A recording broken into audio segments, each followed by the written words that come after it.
Good afternoon, everyone. Welcome to the Trailside in Charlottetown, and I have a very special guest, Mr. Alfie Zappacosta. Thank you for sitting down and chatting with me. Welcome. All Nice right. to meet you.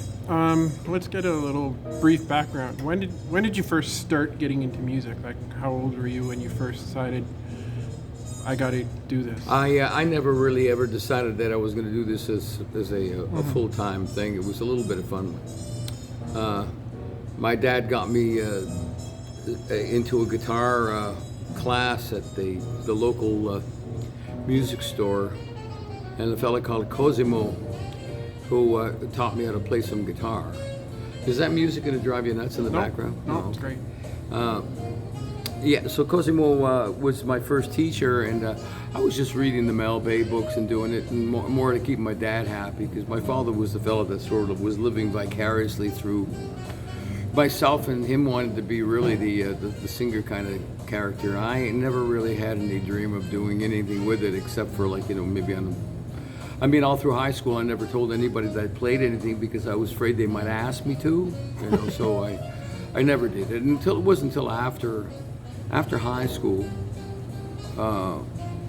Until after high school, I joined a couple of bands just to be able to have a little bit of fun and just see what we could do, and started teaching at a Ken Jones music for young kids, just really the beginnings and stuff. And it was a music store, so the music store met a few people, and at the end of the teaching day, we'd get together and we'd start to play, and started doing some stuff, messing around, writing a bunch of songs. But I guess as soon as 8-9 years old, I was playing some guitar, but again, like I said, absolutely nothing serious about it. Not until in my teens, and I finished high school, that I got together with a bunch of guys that ended up being a band called Surrender. Mm-hmm. And we rehearsed at the store that me and the drummer were teaching at, and we got together.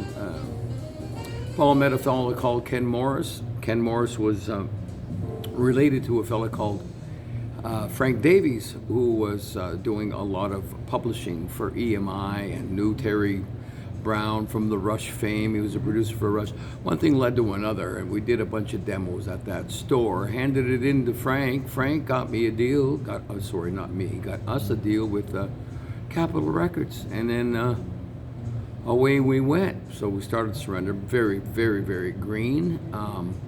Started doing a bunch of dates with Surrender, and they started to realize, Frank and all these guys that started to realize that I was doing most of the writing, if not all of it, or a good chunk of the writing. So, and they thought that I'd be the obvious guy to put up front and sing and write, much to my chagrin, because I was absolutely terrified of the thought of leading a band in any way. So it took many, many, many years for me to get comfortable with that, and a bunch of glasses of scotch, because it gave me the wherewithal to feel comfortable enough and brazen enough to get up on stage and front it. So that was like the beginning of it all. They then turned it from Surrender and made it Zappacosta. It was not my choice whatsoever. Zappacosta became Zappacosta based on the record company thinking as a selling point. Had more strength and interest, and just their call. And Zappacosta was born. And who have you were with Capitol Records, EMI? Capitol became EMI. Yeah. I imagine they were always EMI, but in Canada and in the States it was the Capitol Tower, stateside and stuff. But somewhere along the line, they amalgamated, or they just put it under the same wing, basically. So it was EMI. Everybody I've talked to mentions Capitol or EMI. You always hear Dean Cameron's name come up. I'm sure you had a pretty close relationship. Yeah, I with did. him through Yeah, the years. Dean was. I loved Dean. Dean was a great character, and he was sort of the one that always kept sort of whacking me in the back of the head, saying, "It's a business, Alfie. It's a business," because I never ever looked at it that way. Of course, you talk about green, right? And I got thrown into something where everybody were like a bit of a yes man, and so whatever you wanted and sort of you pretty much got, not I got as far as being able to do your recording and stuff. So took me a long time to understand it as a business, but by then I was in deep in as far as signed up to contracts and signed to publishing deals and stuff, so there was no getting out very easily at that point. suppose I could have walked, but I had a couple of small kids to support and stuff, so I played ball as long as I could. And have you developed some good relationships with some of the old EMI Capitol label mates or anyone else? At the time we did, but as you know, there doesn't seem to be such a thing anymore as far as A&R, and I mean, maybe through the mega hits and stuff with what's going on, and but as far as what it used to be, and as far as like taking very green young musicians and nurturing them into some kind of like what they might consider rock stars or recording acts that did very, very well, that whole thing doesn't exist anymore. Not that kind of machine anyway. How did you wind up on the Dirty Dancing soundtrack? I was doing a lot more publishing, writing for publishers. I think that I wasn't about to go doing a lot of touring, because touring never ever paid off. Unless you were selling millions of records, you wouldn't, or hundreds of thousands of them, you probably wouldn't see much money, because it's always being recouped by the record company. So, but for me, I was writing and singing commercials. I was writing for publishers that would pay me on a monthly thing. I did everything from writing songs for people that would ask for them under the EMI label, but publishing. And then there was a fella called Jimmy Einer out of New York, and he came up to meet me at one point when I was between EMI and maybe going to another company. He was with Millennium Records and out of New York, and was asking whether I'd like to sign and go to New York, but I was hesitant because of my family being here, and I wasn't ready to.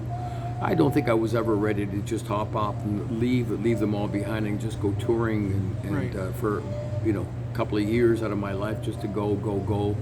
Even though I was young enough, it didn't feel right to me. I couldn't. It's not for everybody. So I stayed behind and worked on the writing end of things. And so Jimmy Einer out of Millennium, when I didn't want to sign there, I hooked up again with EMI. But Jimmy Einer said, one day I'm going to give you a call, and when I call you, I want you to write something for me. And I was sure, absolutely, Jimmy. So he called, and I don't think anybody had any knowledge that something like Dirty Dancing, the movie, and the soundtrack was going to be as phenomenal as it was. Right. So I wrote a song and I handed it over to Jimmy. Marco and I worked on the song in his garage, because it didn't matter where a demo studio was. At that point in time, we were doing a lot of small computer work and stuff like that, so demos were coming from all over. So we were able to get that done, send it down to Jimmy, and he said he and the producers loved it, and he came up to Toronto. We recorded at Wellesley Sound Studios, that was once in Toronto, and handed it in, and lo and behold, it became this huge hit. I have to say that I remember going to see the movie, and it was reminded me of Chevy Chase walking up to American Vacation, and people say, look, the Grand Canyon, and he walks up to it and he goes, and then walks away. It was like, so I saw the movie and I thought it was cute and everything, but I had no idea. I never imagined that the hit it was going to be. But that's still a pretty big thing to have on your. It was definitely wonderful. It got my kids through school. I mean, it was at a time where things were pretty bleak. It didn't make us filthy rich or anything like that, but it definitely got me out of being forced to go out and play like these ridiculous little gigs around Canada and stuff like that. They were fun and all that, but there wasn't going to be any kind of real life at the end of them, Right. Unless something huge happened, like I started selling millions and millions of records, but there were so many people out there doing exactly that, or trying to do exactly that were more in the pocket than I was. I was writing songs that were a little bit more outside that box, FM rock. It wasn't what I did. So it put me in a situation where I could just sort of get off the bus, and I went into a place called Nightcaps and stayed there for 2 years, honing the music, mainly because people would ask me to play a song and I can only play the part that I was playing on stage. So like I would be able to be very good at producing and knowing what people were going to be playing on the songs and having it done as far as arrangement and stuff. When I had to sit there and play the song by myself, I sort of go like, well, geez, So I started honing in on how I could do things in a stripped down version. So there was that Dirty Dancing allowed me that freedom monetarily to be able to experiment and take myself into down a road that I thought I'd be a little bit more hip to, was something that I think that I could understand a little more, that made more sense to me. However, you did wind up on Tears Are Not Enough, and that must have been a pretty big experience. That was in around the time where definitely with EMI and being involved with Bruce Allens, who was with Bruce Allens and Lou Blair, who were dealing with the heyday of beginnings of Bryan Adams and Loverboy and Corey Hart, Anne Murray, but my management people were definitely out in Vancouver. Yeah. They weren't the Corey Hart people, Right. but they were. Bruce Allen was definitely involved with Brian and Jim Valance and David Foster to be able to put that whole scenario together. So I was very lucky to be a part of that. Because you have a pretty recognizable vocal part in the song. Only you could understand. Only we could understand the reasons why. Yeah, there was. It was nice to be a part of it. I just walked in there and said whatever they were going to give me, I was just going to do my bit. Nobody was expecting to be, as they said, leave your egos at the door. Right. In my case, it was never going to be a problem anyhow. So I got to meet some very cool people. I know that I met with, meeting with Joni Mitchell and just everybody, from David to just everybody right across Canada. It was a trip, One of hanging my out with heroes, Lisa Geddy Lee. Delbello, Anne Marie's, everybody that was just to say hello to. It was really, really nice.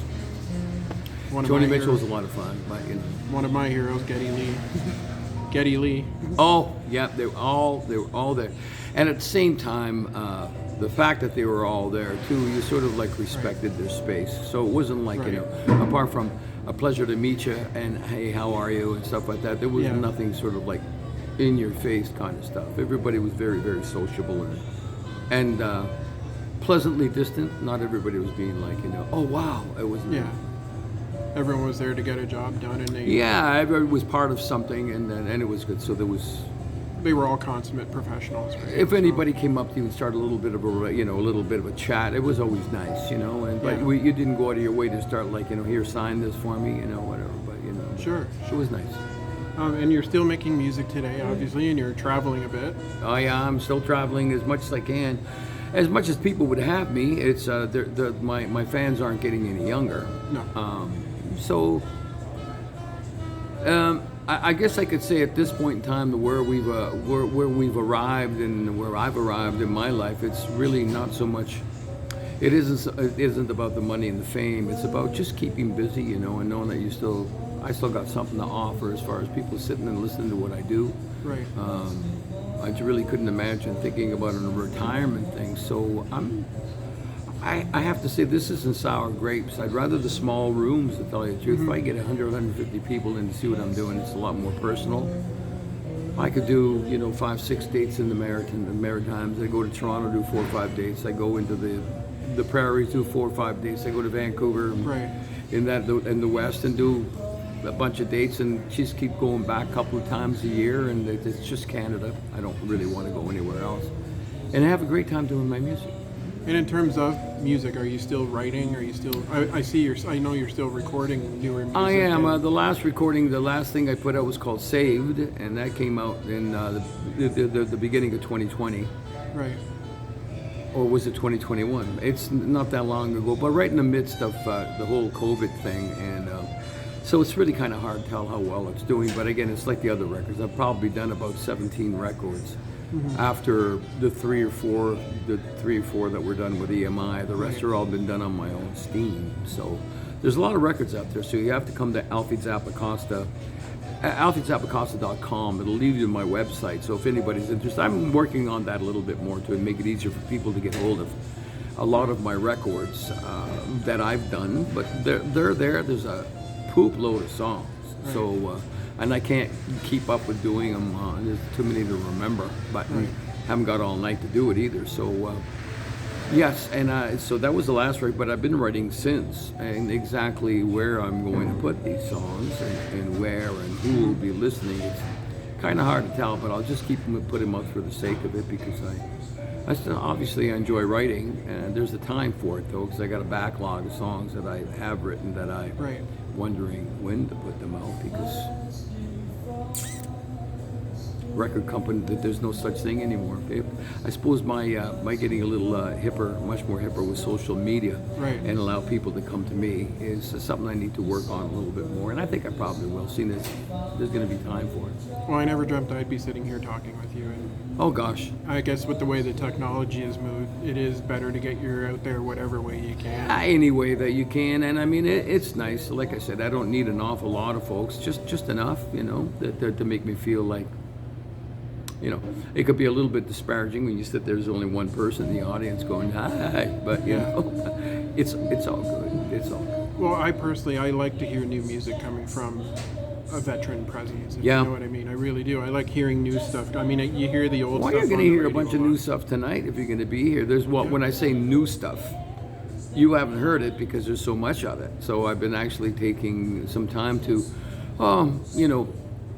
so there are some pre-recorded drums and a few things that, where it's definitely not karaoke as far as I'm playing the guitar and I'm singing it, all the piano players playing all the piano, but there's a few drum loops and a few things and stuff like that to allow me to play some of the songs that have been recorded with full band. That is like, no matter how good you get as a duo, it's still in some situations it's good to be able to have a backbeat and whatnot. So I try not to do too many of them, but there's definitely sort of adds a little bit of a high to the sets and stuff like that. So have you totally taken advantage of the newer technologies in recording nowadays? About 30 years ago, when I went into nightcaps, I had a little iMac, and that little iMac we did while I was going back into regressing to strip things down to the Right. lowest denominator. Well, I did use that was 40 years ago. I started Yeah. using it.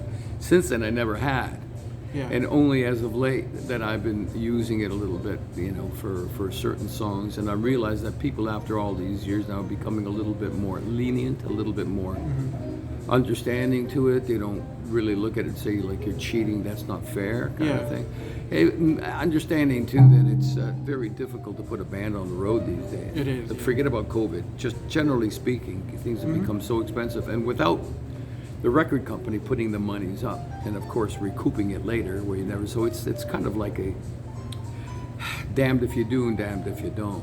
So in some cases, I guess what I'm saying is as long as you all the vocals and everything you're doing and guitars and stuff and the real hard work is being done, honestly. So people are a little bit more forgiving these days. And you obviously came from a place where you did have to be a good singer and you had to have some chops. We want to be able to sit there and back it up at the lowest denominator for sure. Right. So if someone says sit down and play an evening of music, I've done it. Yeah. Can do it.